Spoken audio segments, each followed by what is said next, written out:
Quando eu tinha 16 anos, eu fiquei doente.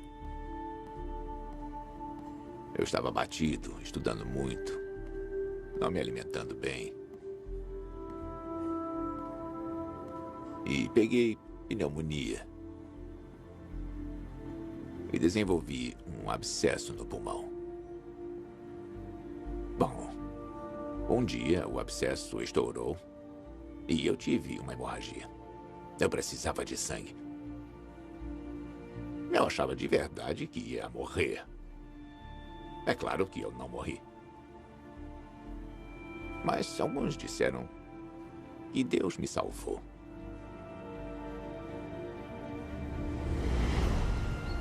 Os fiéis acreditam que Deus se comunica conosco através de milagres. E os milagres são provas do divino.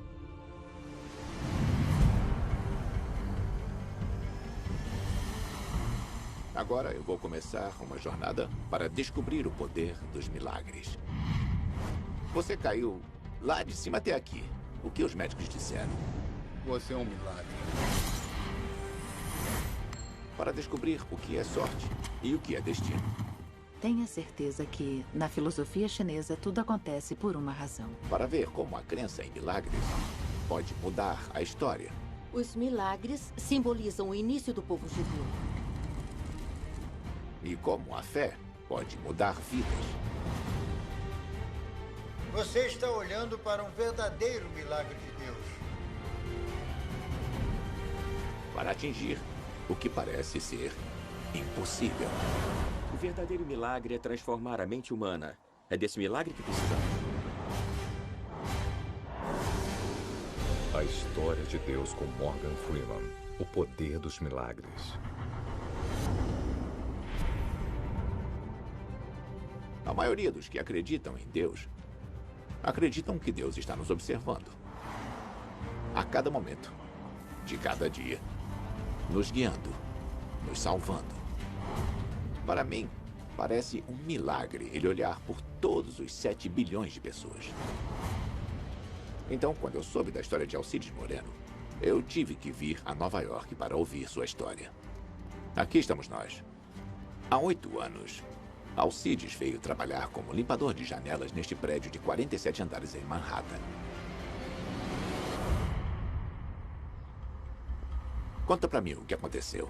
Eu acordei de manhã, peguei meu carro e saí de Nova Jersey e vim pro prédio. Você pegou o elevador? E fui até o topo. O prédio tem 47 andares. 47, é. Eu subi na plataforma.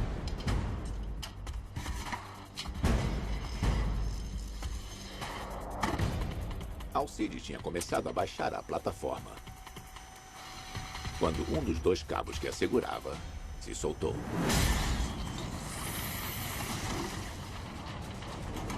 Eu apenas me agarrei na plataforma, aí o outro cabo se soltou.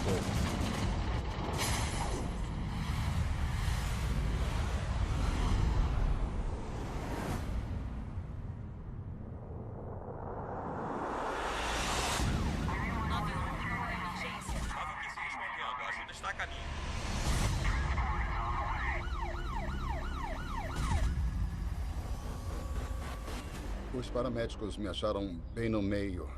A plataforma estava assim. Entre os 2 prédios? É, entre os 2. Estava Sei. bem no meio. Eles me tiraram de lá. Alcides caiu de 47 andares, 150 metros. Ele quebrou 10 ossos, os pulmões entraram em colapso e ele precisou de 20 litros de sangue e plasma. Ele passou 3 semanas em coma. Você lembra do dia em que você acordou do coma? Eu acordei dia 24 de dezembro na cama e a minha mulher estava comigo. Uma queda de 10 andares é uma coisa que quase ninguém sobrevive. O médico falou que a queda do Alcides de 47 andares desafia qualquer crença. Eu já vi de tudo, ou pelo menos acho que vi até alguma coisa assim acontecer. Você caiu lá de cima até aqui. É. E você está vivo? Sim, senhor. E olha, eu estou trabalhando normalmente. Dê um nome para isso. É que o médico falou, você é um milagre. Ele disse, você é um milagre. O que você acha? Ah, eu não sei. Eu ainda não sei. Alcides teve problemas em acreditar que era um milagre, porque ele não estava sozinho quando caiu. Seu irmão caçula estava na plataforma com ele. Ele morreu no momento em que chegou ao chão. Qual o nome do seu irmão? Edgar, Edgar. aqui estamos nós. Aí está ele. Ainda me sinto Olhos da mesma castanhos. forma.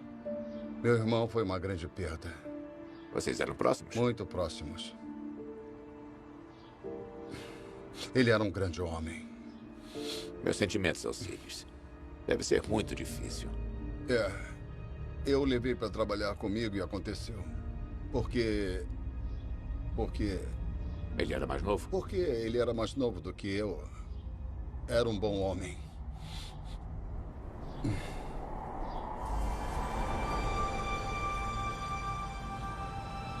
Você acha que Deus salvou você? Eu acho que sim, acredito nisso. Sim. Então, isso faz de você um milagre. Mas, ao mesmo tempo, seu irmão se foi. Aquele que... Você pensa a respeito disso? Você tenta compreender isso? Tenta entender por que ele E não eu. e não você? Eu me pergunto por quê. Por que o que aconteceu? Por quê? Se fosse comigo, eu me Deus me perguntaria deu uma segunda todo dia. chance. Para eu continuar. Para eu seguir em frente com a minha vida. Eu ainda estou querendo descobrir o que exatamente eu deveria fazer.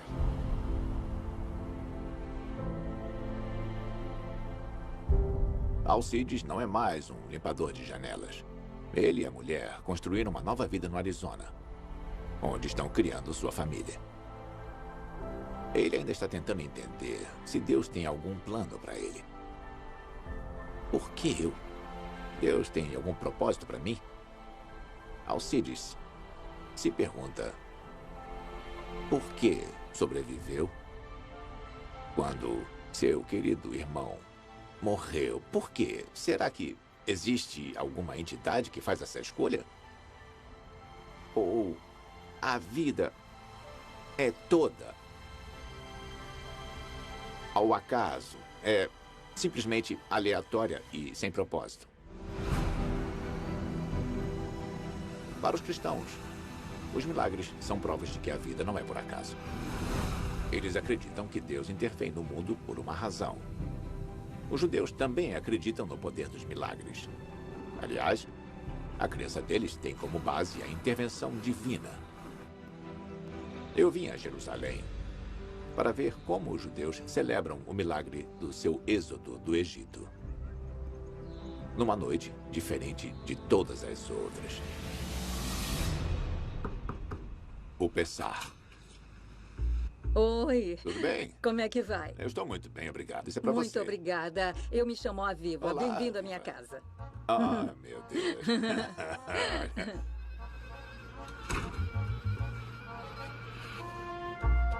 Rabina Rabina Maia. Prazer em Maia. conhecê-lo. É um grande prazer. Maia Libut é a primeira mulher nascida em Israel a se tornar rabina. Bom, eu já Tem. conheci alguns rabinos, mas nunca uma rabina. Espero que goste do Seder. E vamos fazer o possível para isso. Se tiver comida, eu vou gostar. Comida, Tem, claro. tem. Comida, sim. é? Ah, Isso é o chavosite.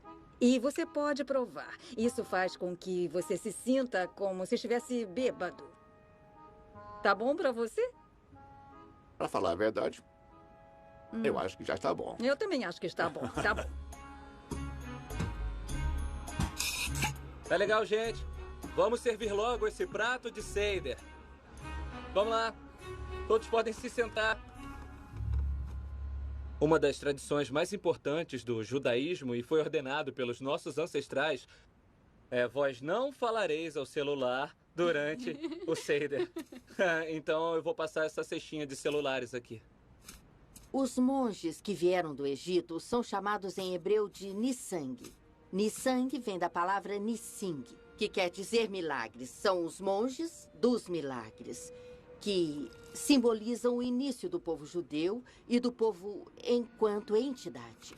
Bom, o que nós fazemos durante o Seder é que nós lemos o Haggadah e o Morgan, como nosso convidado, ele vai ler o trecho do Pão da Aflição. Este é o pão da aflição que os nossos ancestrais comeram no Egito.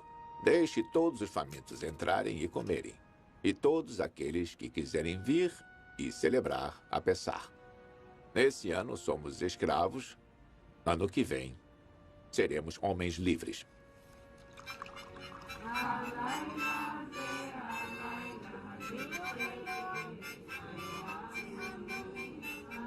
A refeição de Pessah celebra a união que os judeus sentem com Deus. E é uma ocasião para as crianças entenderem as fundações da sua fé. O Seder reconta como os judeus escaparam da escravidão. Graças a Deus ter atacado o Egito com uma série de 10 pragas. Bom, Rabina. Sim. Por que Pessah? A que a palavra se refere? Quando Deus jogou sobre o Egito a 10ª praga para matar os primogênitos, ele disse aos israelitas para passarem sangue nas portas de suas casas. E o anjo da morte passou direto pela casa dos hebreus e só levou o primogênito dos egípcios. Muitos judeus acreditam que Deus ter poupado os filhos deles foi uma prova de que eles eram o povo escolhido. Mas esse não foi o único sinal divino. O milagre do êxodo do Egito foi seguido pelo milagre da divisão do mar. Deus fez 2 milagres. Um foi separar o mar diante dos hebreus e depois fechá-lo diante dos egípcios. Então Deus quer que nos lembremos que os egípcios são tão seus filhos quanto nós. E colocando gotas de vinho nos nossos pratos, estamos botando gotas de lamentação por Deus ter perdido tantos de seus filhos enquanto salvava outros. O reconhecimento de que os milagres do Êxodo não beneficiaram a todos me fez lembrar de Alcides Moreno. A vontade divina não é fácil de se entender. Qual é a sua opinião sobre toda essa ideia de uma série de milagres? Não acho que alguém vá abrir o mar para nós hoje. Eu queria que hoje alguém nos trouxesse paz. A Bíblia não é um livro de história. A Bíblia é um livro de ideias. A questão é o que ela tem a nos ensinar, o que podemos aplicar às nossas vidas. É uma forma de agradecimento, sabe? É uma forma de ensinar às crianças que mesmo as pequenas coisas não vêm de graça, que você precisa agradecer. É bom ter pai e mãe. É bom ter um teto sobre a cabeça. Mas provavelmente o maior milagre de todos eles é que os judeus ainda estão aqui. Quero que eles saiam daqui com a ideia de que milagres podem acontecer. A história é essa. Os israelitas viram a paz e os milagres como provas de que Deus se importava com eles. Nem todos os judeus modernos acreditam nos milagres do Êxodo. Mas essas histórias ainda os definem enquanto povo. E esse poço profundo de tradição e força moral lhes deu suporte e é referência para eles por milhares de anos, para passar por tempos difíceis. Por todo o mundo, a crença em milagres dá força ao povo. Na cidade do México, a Basílica de Nossa Senhora de Guadalupe marca o ponto em que dizem que a Virgem Maria apareceu a um plebeu há 500 anos. Em Hong Kong, peregrinos budistas se agrupam diante da estátua de Guan Yin, qual eles esperam que lhes conceda curas milagrosas, esposas ou boas notas. E em Roma, milagres podem transformar pessoas comuns em santos. Eu vim ao Vaticano para entender como a Igreja Católica verifica os milagres. Eu acho que a primeira vez que eu fui ao Vaticano foi em 1983. Eu vou encontrar o Sr. Marcelo Sánchez Sorondo, o chefe da Pontifícia Academia de Ciências. Então, vamos falar um pouco sobre milagres. Milagres realmente existem? Por exemplo, Jesus andando sobre as águas. Na vida de Cristo, se você não aceita os milagres, é impossível entendê-la. Cada página do Evangelho é um milagre de Cristo. Para considerar uma pessoa santa, a igreja precisa de um milagre. Para poderem ter santos, vocês precisam de milagres. A não ser que seja um mártir, o único caminho para a santidade é ser dado como responsável por 2 milagres depois de morrer.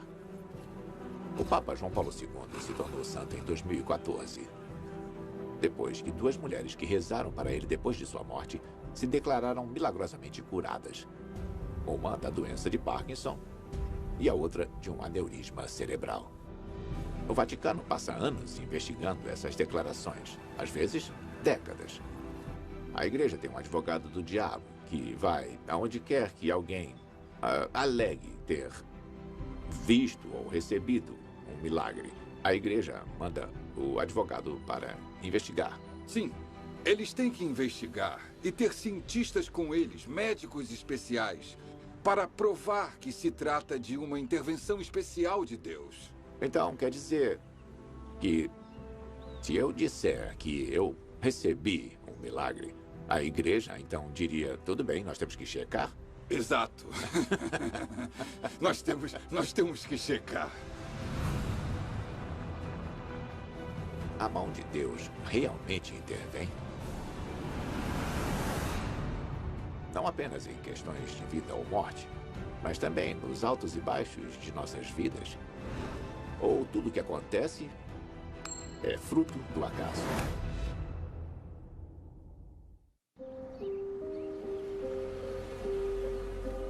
Mas e se alguma coisa governa os momentos aparentemente aleatórios que mudam as nossas vidas e nos conduzem em direções diferentes? Como um garoto pobre do Mississippi virar um astro de Hollywood. Eu sempre amei os filmes. Sempre sonhei em estar neles. Eu acreditava. E eu realmente consegui. Mas isso foi um milagre? A maioria de nós tem um ponto de virada em nossas vidas. Um momento crucial em que você se pergunta como isso aconteceu. O meu foi em 1989. Eu fiz 3 filmes. Meu Mestre, Minha Vida, Conduzindo Miss Daisy e Tempo de Glória. Eu fiz isso acontecer? Foi alguém lá em cima que decidiu? Ou eu tive sorte? Para tentar entender isso, eu marquei de encontrar um professor de psicologia que acha que costumamos confundir sorte com milagre.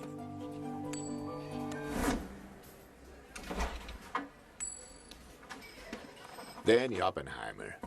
Bom te ver. Como vai você? Vou bem, e você? Tudo bem. Ótimo. O que está fazendo? Estou jogando moedas. Por quê? Quero que caia na borda. Na borda? É, se você jogar a moeda várias vezes, ela cai na borda. Sério? Aí tem muitas coroas. Bom, se eu jogar a moeda 2 vezes e der cara 2 vezes é um milagre?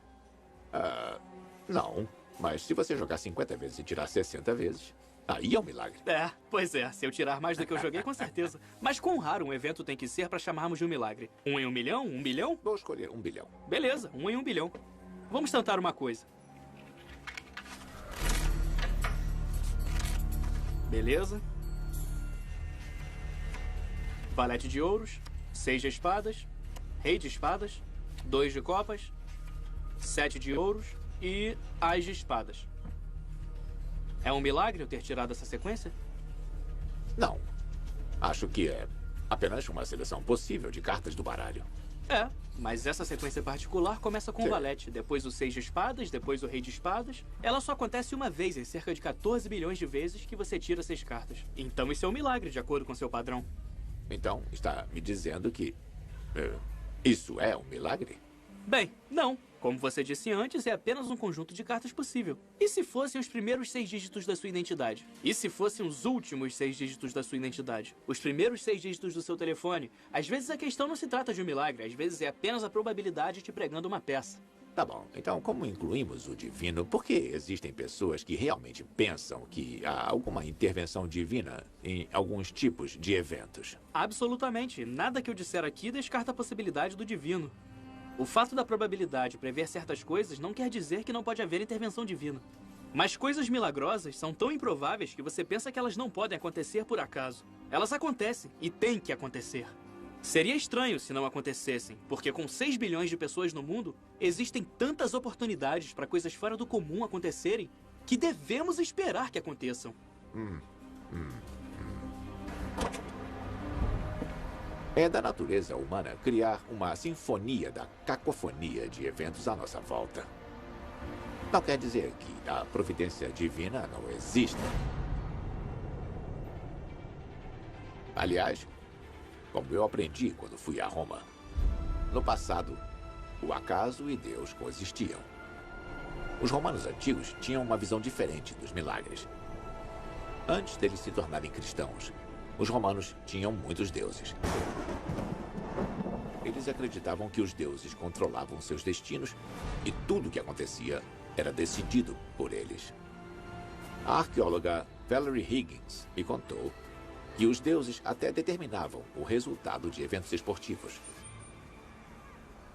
Agora estamos aqui no Circus Máximos. Esse era o maior circo de Roma, aliás, do Império Romano. E era aqui que eles praticavam as corridas de bigas. Nós estamos mesmo no meio da pista. Os portões de partida eram ali. E eles corriam por aqui até o outro extremo, onde eles davam meia volta e voltavam para o outro ponto de partida. E faziam isso 7 vezes. Pelo menos 250 mil pessoas cabiam aqui. Bedlam. Isso aí. Então esse lugar era cheio de vida e de ação. Bom, deve ter sido bem parecido com a corrida de cavalos moderna. Apostas, bolões. É claro, sim. Sabíamos que tinham muitas apostas e muitas jogatinas. Apostar, particularmente em jogo de dados, era mal considerado porque você estava apostando na vontade dos deuses. Mas apostas, em geral, começaram a mudar a maneira como os romanos viam o destino e abriram o caminho para a crença em milagres. Como as apostas se encaixavam na ideia de que o destino já estava escrito independentemente do que você fizesse, as coisas iam acabar acontecendo de qualquer jeito. Eles acreditavam que o destino estava traçado, mas...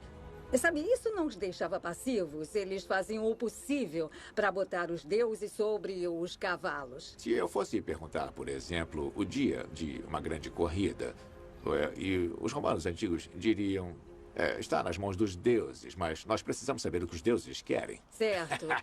Mas como eles descobriam isso? Como eles descobriam o que os deuses queriam? O que os deuses queriam? Você tinha que ir a um sacerdote especializado nesse tipo de coisa.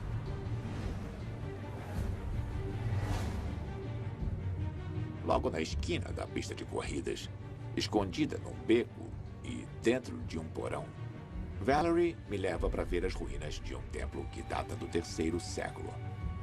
Um lugar onde os romanos tentaram influenciar a vontade dos deuses. Isso é espetacular. Sim, é mesmo. Estamos entrando agora num metrô. Um metrô? É isso mesmo. É um espaço especial para rituais. Do culto de Mitras. Ele é o deus. Ele está matando o touro. Mitras era um deus para homens. Homens brutos, soldados, homens de negócios. Estamos aqui nesse metrô, que é uma espécie de clube do bolinho original. Sabemos que tinham muitos banquetes. Algum dos sacerdotes costumava ficar aqui com eles? Tinham padres aqui, sim, com certeza, que ficavam supervisionando o banquete porque era quase essencial que se fizesse o ritual corretamente para garantir que o seu time teria sucesso nos circos máximos. Então, aqui embaixo, e estamos fazendo todos os rituais, e vamos realmente ajustar o destino para fazer aquilo que queremos ou fazemos alguma coisa? Não, isso não impede que você dê uma ajuda ao destino. Nós sabemos certamente que tinha muita trapaça rolando por baixo dos circos máximos. Não. Eu acho que sim. Eles faziam de tudo para deixar o sistema funcionando, para fazê-lo ter sucesso. E certamente eles lançavam mão de trapaças. O fato de você permitir que os deuses decidam o seu destino não significa que você não pode ajudá-los. Se você puder... Se você puder ajudar. Pois é, sabe? Porque a ideia de que Deus trabalha para você e está em cada aspecto da sua vida, incluindo, é claro, o resultado da sua corrida nos circos máximos. Os romanos não tinham fé. Eles apenas seguiam os rituais. Tinham destino. Tinham destino, com certeza. Tinham destino e não a fé. Isso faz toda a diferença. Os romanos antigos acreditavam que se você era bom para os deuses, eles seriam bons para você. Todo tipo de evento, desde uma corrida de bigas até um jogo de dados, podia ser o resultado de uma intervenção divina. Um pequeno milagre.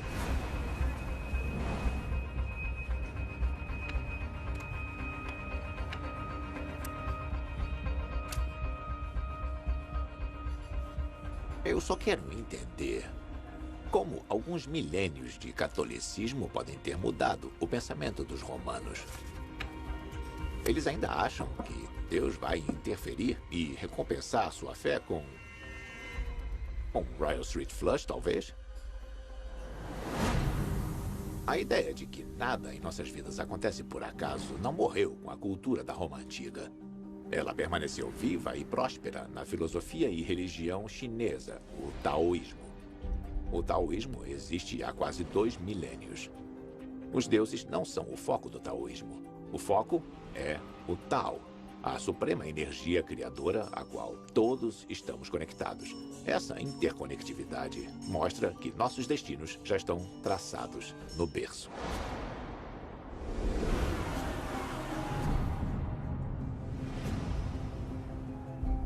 E aí? Os taoístas acreditam que milagres são possíveis? Para descobrir, eu estou indo para o coração da comunidade chinesa em Los Angeles para conhecer uma calculadora de destino taoísta de 4ª geração chamada Jenny Lu. Jenny Lu? Morgan Freeman. Sim, senhora. Prazer em conhecer. Obrigado. Entre, por favor. Obrigado. Você fez o meu mapa da vida? Eu fiz. Você nasceu em 1º de junho. São 6/1. 1937. 2 da manhã. Está correto? Está. O seu mapa de vida nos mostra que 120 estrelas estão localizadas na hora do seu nascimento. Essas estrelas configuram um certo campo de energia que tem um impacto na qualidade e no sucesso da sua vida. E na China não chamamos de astrologia, chamamos de cálculo do destino. Cálculo Sim, exatamente. do destino. Cobre sua vida em 10 períodos. De 6 até 15 anos é 1, 16 a 25 e daí por diante. Então, agora estou entre 76 e 85. Agora você está no setor da amizade. No setor da amizade tem uma estrela chamada Winton. Essa estrela representa os estudiosos, as pessoas cultas, essas pessoas que você quer que estejam por perto. Até aí tudo bem. Até aí tudo bem. E uma das razões por você estar aqui é uma das estrelas no seu setor pessoal chamada Yanson. Yanson é o aventureiro. Alguém que gosta de encarar o que está pela frente. Então, meu destino já está traçado. Isso deixa algum espaço para milagres? Absolutamente. Não pensamos no mapa astral como um determinante, que é o único destino possível escrito nas estrelas. Vemos um mapa da vida. É como dizemos, a vida é uma jornada. E se você embarca numa jornada, você precisa de um mapa. Vão haver becos sem saída, vão haver diversas estradas possíveis. Se você souber onde estão, você está no controle. Você pode se virar e entender como tudo está conectado à sua volta. Este é um milagre que está à sua espera. Isso está conectado com o Feng Shui? O Feng Shui é baseado no pensamento taoísta, que tudo ao nosso redor está conectado, tudo é feito de energia. Feng é vento, Shui é água. É uma energia que não podemos destruir ou criar. Está sempre lá, mas podemos mudar seu curso. Na China dizemos... cavalgá-la? Exatamente, podemos cavalgá-la. Na China dizemos... Os pássaros não voam, eles são voados. Os peixes não nadam, eles são... levados. Sim, eles são levados. Pela água.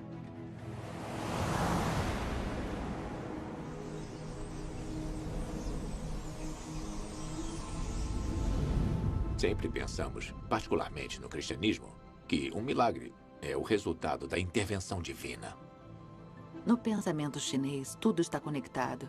Tudo tem uma razão de ter acontecido. Obrigado. Obrigada. Feng Shui, vento, água. Pássaros não voam, são levados pelo vento. Peixes não nadam, eles são levados. Tudo o que acontece conosco é o resultado de todas as coisas às quais estamos conectados. O que chamamos de intervenção divina são apenas conexões que desconhecemos.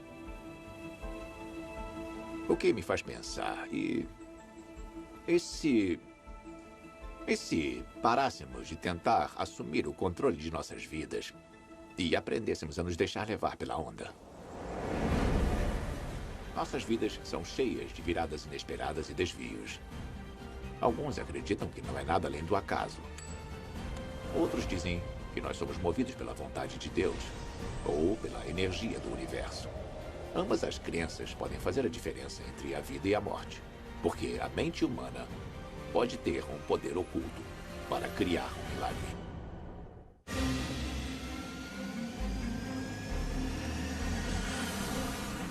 Eu estou viajando pelo mundo, tentando entender o poder dos milagres. E eu vim ao Cairo para investigar se esse poder não vem das nossas próprias mentes.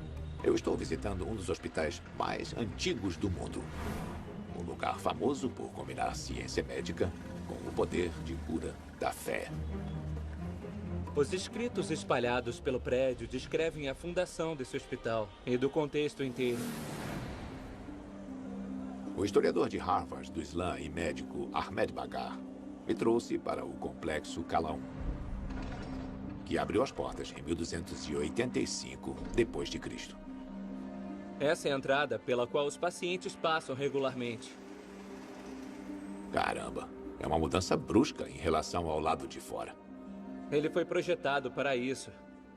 Quando você entra por esses corredores, do lado de fora, que está quente, cheio de poeira e bem barulhento, você entra aqui e vê um corredor escuro, calmo e relaxante.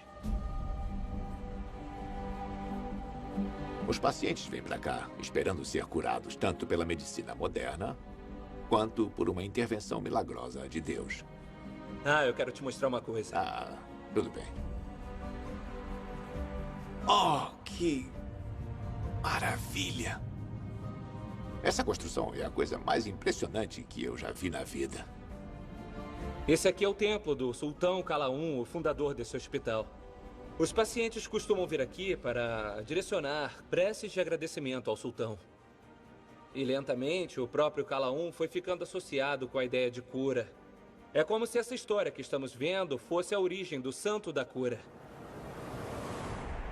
Isso significa, então, que fé tem uma conexão com a cura? A medicina como um todo, ela é vista como um conduíte da vontade de Deus. Então, se ao fim do dia, se nós ficarmos doentes, em parte será pela vontade de Deus. E apenas a medicina poderá nos curar, mas apenas se Deus permitir que isso aconteça. Então tudo o que acontece é pela vontade de Deus? Exato. Ah...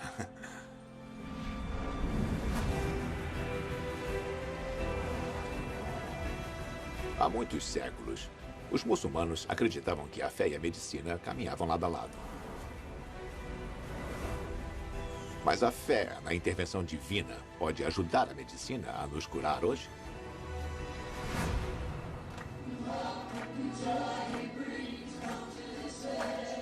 Tom Renfrew é familiar com o clichê "o milagre da medicina moderna", porque ele é um médico experiente, mas também acredita em milagres divinos e que um aconteceu com ele.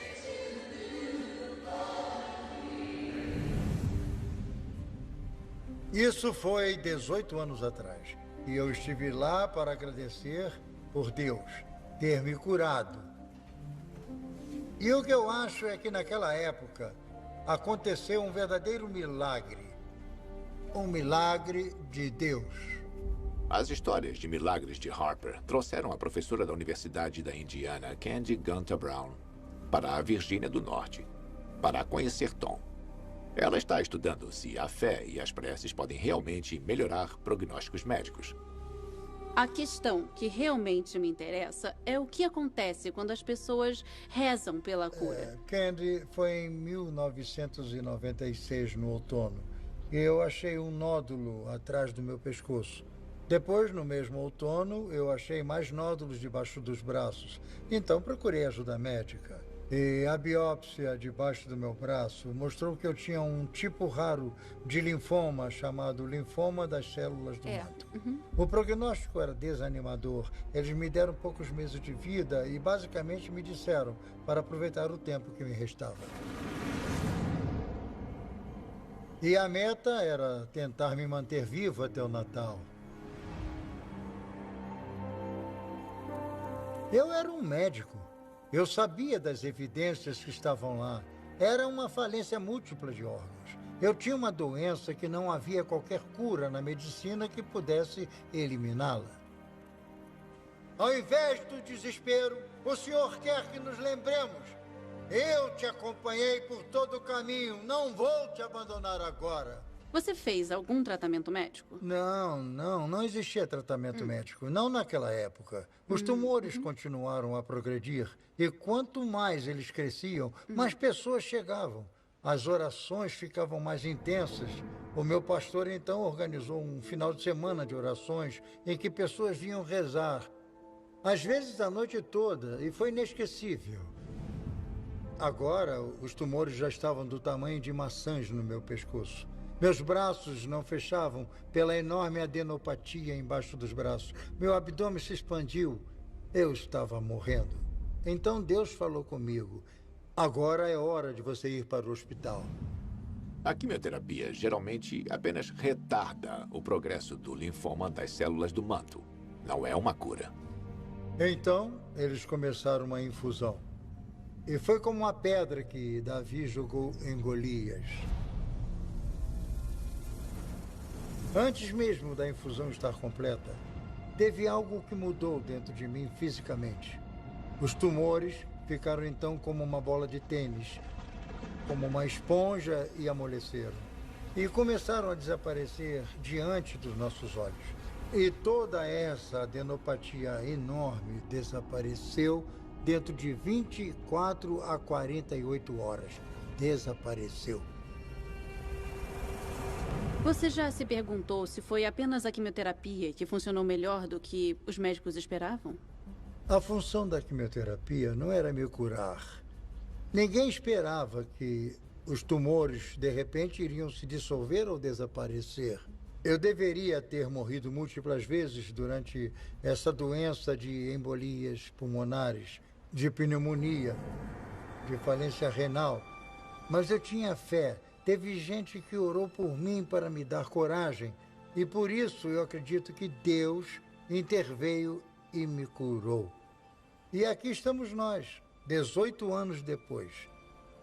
Estou aqui falando com você. Para mim, isso é um milagre. É um milagre que eu esteja aqui. Por que Tom Renfrew sobreviveu quando tantos que rezam para ser curados não sobrevivem? Tom acredita que o poder da sua fé e da fé das pessoas à sua volta ajudaram a quimioterapia a atingir o impossível. Me parece que a maior parte do que chamamos de milagre começa bem aqui, na nossa mente. Fechamos os olhos quando rezamos, não é? E eu acho que a meta disso é focar a mente, é transcender as distrações da vida diária, preparar nossas mentes para atingir o que, a princípio, pode nos parecer impossível.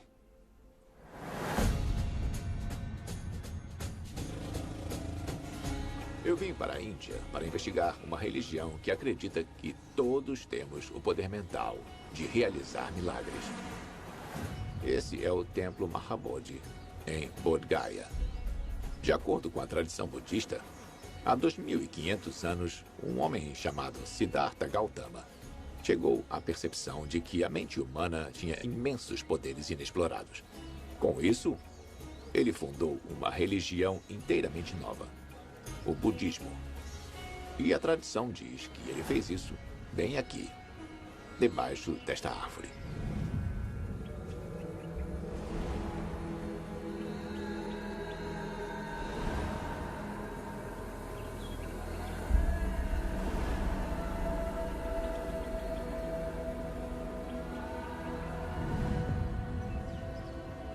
Eu quero entender o que os budistas acreditam que aconteceu com Siddhartha enquanto estava debaixo da árvore. O monge tibetano Lobsang Tempa prometeu me ajudar a descobrir. Então, é um prazer estar estou aqui. feliz que pude vir. Ah, eu também. Então, esse é o local sagrado onde o Buda despertou. Lobsang me diz que ele vai me fazer entender o milagre da iluminação de Buda. E ele vai fazer isso desafiando minha mente para me fazer ver essa luz. Então, o que você sabe Siddhartha sobre quer o que eles dizer- ensinam na América? Eu aprendi que ele era de origem nobre e que ele foi criado muito protegido. Ensinam isso lá. E que um dia ele saiu do seu palácio. Está correto. E começou a ver a vida como ela realmente era. É. Por que ele fez isso? Essa é a pergunta que você vai responder. Bom, então você gostaria que o seu pai decidisse assim que você nascesse que o filho dele iria ser rei? Então eu devo mantê-lo em seu palácio, cercado por belíssimos objetos sagrados. Parece Flores bom. que nunca murchavam, mulheres jovens e lindas que nunca envelheciam. Parece perfeito. Não parece perfeito? Parece Mas esse muito homem não bom. estava satisfeito com isso. Buda então deixou o palácio. É. E sabe o que ele viu quando deixou o palácio? Bom, pelo que eu sei, ele viu o sofrimento. Ele viu a vida real. Como assim? Como assim? Bom, tinham pessoas velhas, aleijadas. Isso. Mendigos. Isso. Pessoas que não tinham nada, pessoas que passavam fome. Foi como um abrir de olhos. Foi demais. Ele viu a morte. O O pai viu a dele morte, não queria que ele visse a morte. Mas isso o atingiu de uma forma que ele sentiu que devia deixar o palácio tem para razão. descobrir a causa disso. Por que as pessoas sofrem? Siddhartha vagou por 6 anos, procurando entender a causa do sofrimento. Até que, finalmente, sentou-se à sombra de uma figueira. E decidiu que ficaria parado ali, focando sua mente, até que ele descobriu como acabar com o sofrimento humano.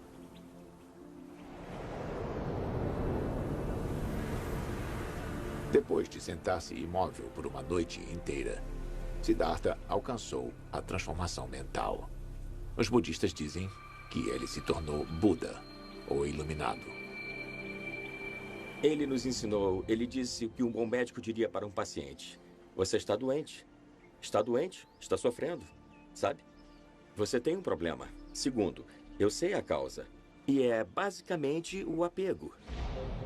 Buda percebeu que, abrindo mão de seus desejos e do apego ao mundo material, ele poderia se livrar do sofrimento.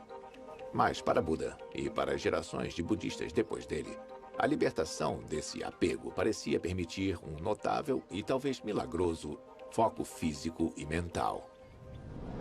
Sabe, ele ficou tão grato à árvore sob a qual se sentou e alcançou essa incrível revelação que ele sentou-se lá por 7 semanas. E em uma dessas semanas, de olhos abertos, sem piscar, pelo que dizem... Imóvel e sem piscar. Por 7 dias. É possível, por que não? Nós não exercitamos as nossas mentes? Estamos tão ocupados com coisas externas, comprando e vendendo, fazendo todo o resto. Nós nunca chegamos a ver um yogi em ação? Parece uma coisa incrível, mas você e eu podemos fazer isso. Para os budistas, anos de treinamento mental e mostrar amor e compaixão para com os outros pode libertá-los do sofrimento. Caminhando por esse templo, sentimos como se um milagre pudesse acontecer. O milagre das pessoas estando satisfeitas com suas vidas. As pessoas sabendo conviver. Você gostaria de ver como um lama tibetano ensina alunos ocidentais? Claro. Como vai você? Eu estou bem. Como vai o senhor? Eu estou bem. Eu vi seu filme. Ah, você viu qual deles? Eu não sei. Quem mais gosta dos meus filmes? Ótimo. Em resumo, o que precisamos é cuidar, amar e respeitar um ao outro. Essa é a fonte da felicidade.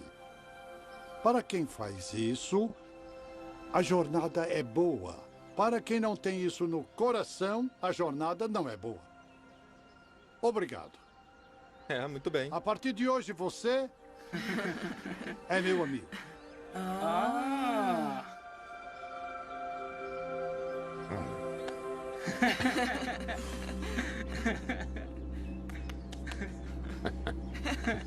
Está bem? Eu gosto de você. Eu gosto de você também.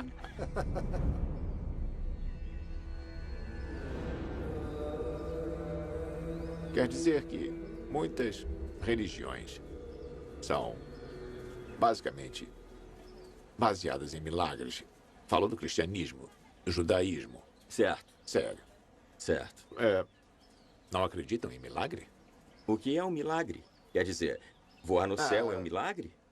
Os pássaros voam. Sim. Mas nós, normalmente, pensamos nos milagres como uma coisa divina, uma coisa que nos dá provas da existência de Deus. Tudo bem. Então, vamos perguntar onde está Deus. Se perguntarmos ao místico ou ao nhogue, onde está Deus? Eles vão apontar para cá, eles não vão apontar lá para cima. Eles vão dizer que ele está aqui. Então, se você for inspirado pelo seu Deus interno, Buda, Cristo, sabe, Krishna, ou como quer que o chamem, talvez você, então, possa realizar o que chamamos de milagre? Do que esse mundo mais precisa? Ele precisa de cura, não é? Amor, precisa de reconciliação. Acho que isso é um milagre, e é desse milagre que precisamos. Não precisamos de pessoas levitando a 10 centímetros do chão enquanto meditam. Isso é estúpido. Então vamos nos ater ao verdadeiro milagre, que é a transformação da mente humana. É isso? Maravilha. E sabe o que você fez agora? O quê? Resolveu o problema dos milagres. Obrigado. Foi um prazer. Você é um cara legal.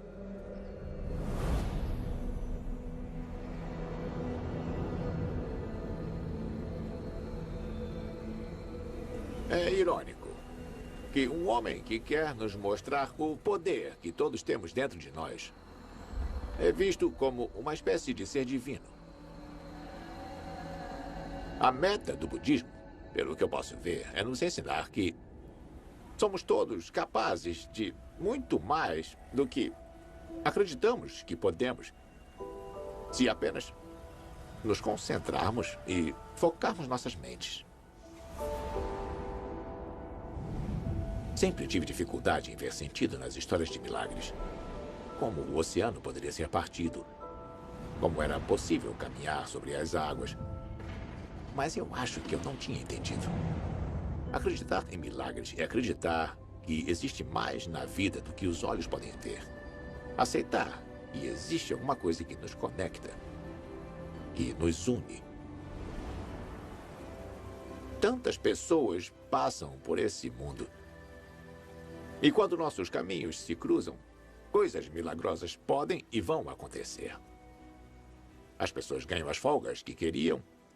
Pessoas inspiram umas às outras. Pessoas se apaixonam. E se esses eventos são orquestrados pelas mãos de Deus, pelo poder da mente, ou por uma chance de 1 em 1 milhão, eu acho que devemos acreditar em milagres. Porque milagres, como quer que os defina, nos ajudam, nos dão esperança. Eles nos levam a criar realidade através da possibilidade.